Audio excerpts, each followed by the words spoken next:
Hello there, I'm Aldrahill, and welcome to Europa Universalis 4, another Ryokyo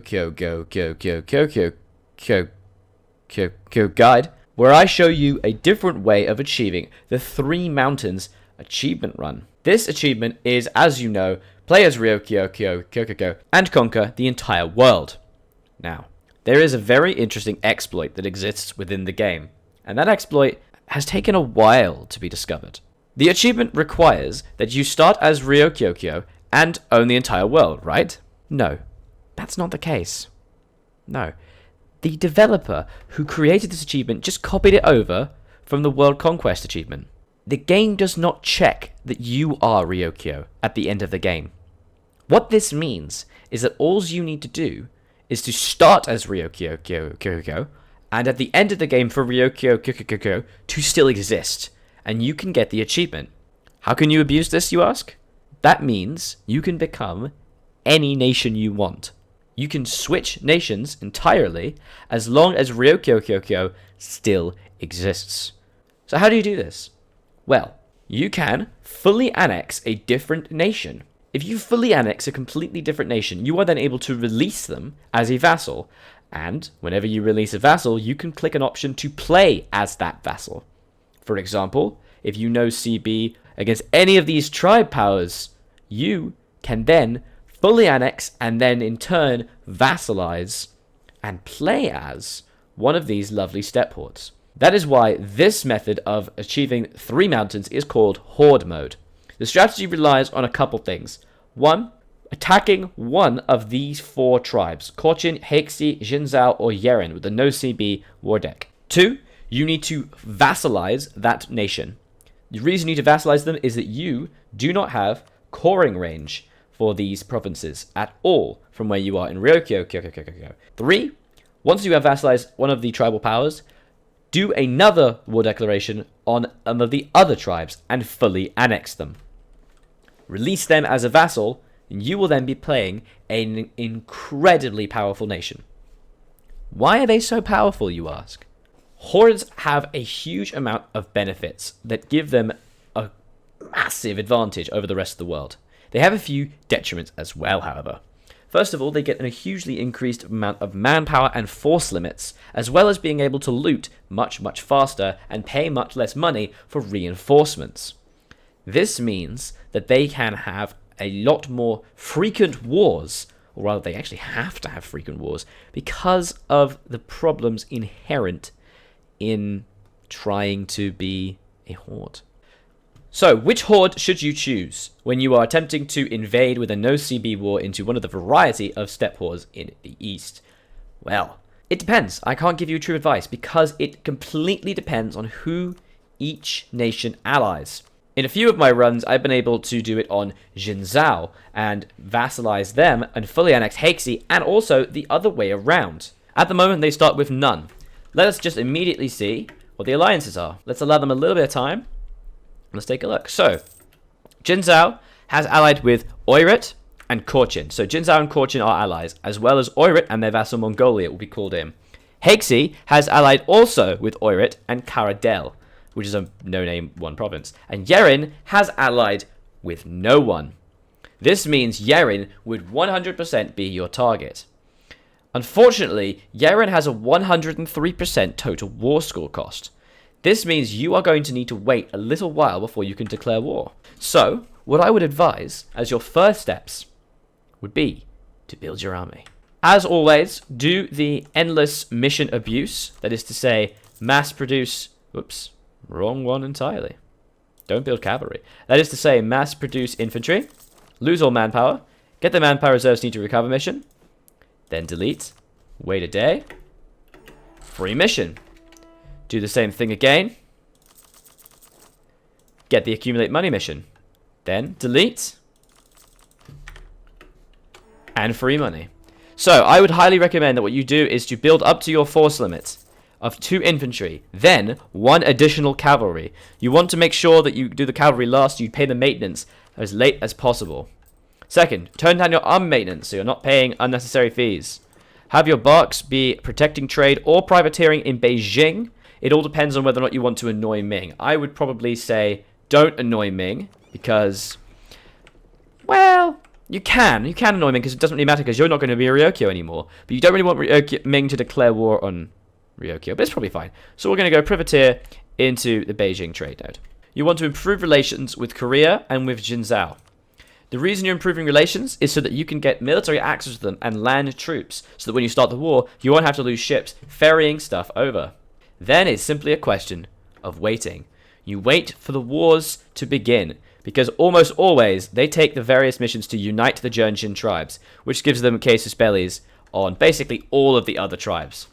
As soon as a war is declared on Yeren, you should also jump straight ahead into a war with Yeren and get troops over there.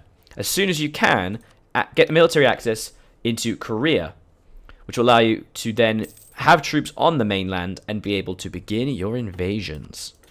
So, I'll have a little wait and let's take a look. So, we have waited a long while and it has finally happened. Yeren has been declared on by Hexi, conquest of Hingan, which is great.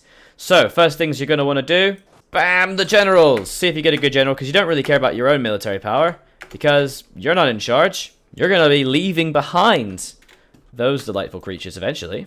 Ryoko doesn't matter. Make sure you have military access with the relevant peoples. No CB war onto them. Beautiful. And start shifting troops. Let's go. Now, the question is basically just beating up Yeren and Hexi, defeating them, and managing to vassalize them. Let us see how that goes. So, what can happen is that you can win the war quite handily. It is 1448, and basically I haven't even fought a single battle, except the one I'm actually just about to fight now, I suppose. And they've basically been defeated by the Hexi. I have managed to siege down the capital and a good chunk of territory. Hexi will be able to take 2 provinces, hopefully not too much, and that will be it. Hopefully Hexi will take those 2 provinces and we'll be able to fully vassalize Yeren. Then we will do another no-CB war into Hexi, ideally when the Oirat is occupied, or if not, just do it anyway, and essentially grab a nice chunk of that territory to release and play as Hexi ourselves, and then gobble up Yeren as we see fit. At this point, it is a waiting game. This is what you can become. This is a little excerpt from my game where I am playing it on my stream, which is at twitch.tv/Aldrahill. It is the 23rd of May, 1548, and I am Manchu. In my game, I vassalized Yeren, fully annexed Hexi, similar to how I showed you earlier. Then it was a slow, after releasing them obviously and playing at Hexi, slow gobbling up of Yeren and beating Ryokyo again, because I made sure to disband as much of their troops and stuff as possible because they were crap now. Gobbling up everything as well as devouring Korchin and Jinzhou. Ming eventually has become involved in the war, but first of all, Korea actually declared on us separately without calling Ming in, which meant we were able to gobble up all of this Korean territory. We are now in another war with Ming, and we are actually winning this war, which is what's so fantastic. We are actually battling a great deal. We have the war goal is being held. We have driven up their war exhaustion. Ming has... they've suffered a bit. Ming has actually suffered a bit. And this is the big thing of playing Manchu, because look how many mercenaries I forced Ming to have. This giant country simply cannot handle it. Also, they don't have an heir anymore. If they manage to die, and they will lose the mandate of heaven, it would be fan-flipping-tastic. So, Manchu is a ridiculously powerful nation. They are insane. Absolutely insane. One of the strongest benefits of playing a horde, and indeed using a horde for world conquest, is the ability to raise host. Instead of having all the other estates that other nations have, tribes estates allow you to raise a host every 10 years and gain 5 free cavalry, similar to the borough's ability for other countries to create 5 ships for free. This means you basically never need to recruit your own troops. Every decade or two, a decade and a half or so, recruit 5 free cavalry, as well as gaining a general with 20 tradition. Ridiculously valuable, and means you never need to spend any money on actually recruiting troops. They also give you an immense amount of manpower recovery speed, and also looting speed. The only difficulty is in attempting to play with Horde Unity. Horde Unity is very difficult to maintain. You gain points based on when you loot and raise provinces. When you raise a province, you will gain Horde Unity equal to the amount of the development raised, as well as whenever you loot, every 4 ducats you will get 1 Horde Unity, giving you additional unrest reduction and discipline. It is very difficult to maintain as you get bigger, however. But in a world conquest, when you are constantly at war and looting, it definitely is possible. But by around the mid-game, when you've conquered all of this, you will need to be at near constant war. Alongside being a massively awesome power and also a beautiful kind of pale gold color, look at that, it's gorgeous. You can also combine this with the colonization strategy. As you can see, I have colonized, or rather colonized then conquered up to here, got a bit onto Alaska, and I'm now colonizing down in California. I am not going to exodus like my colonization strategy talks about, but instead what I'm going to do is get a variety of powerful colonial nations and get merchants from them and be able to shift power, or trade power, all the way over to Jerin and collect a huge amount of money. And I'll also be able to do that even further in Nippon and Hangzhou as I get more value. So, this has been a lovely little guide giving you some instruction about how to play Ryokyo Kokoko Horde mode and conquer the world. You can also reform your government into Qing if you wish, making you not a step node anymore and instead giving you a despotic monarchy.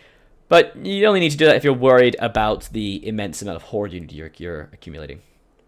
So, if you enjoyed the video, please do leave a like and a comment. Helps the channel out a great deal. Let me know what you think, because I do want to know about your strategies and exploits that you can use to get 3 mountains in a variety of different ways. So, I was Aldrahill, and I will continue to be, and this has been Europa Universalis for Ryokyo Horde mode. Thank you very much for watching. Bye-bye.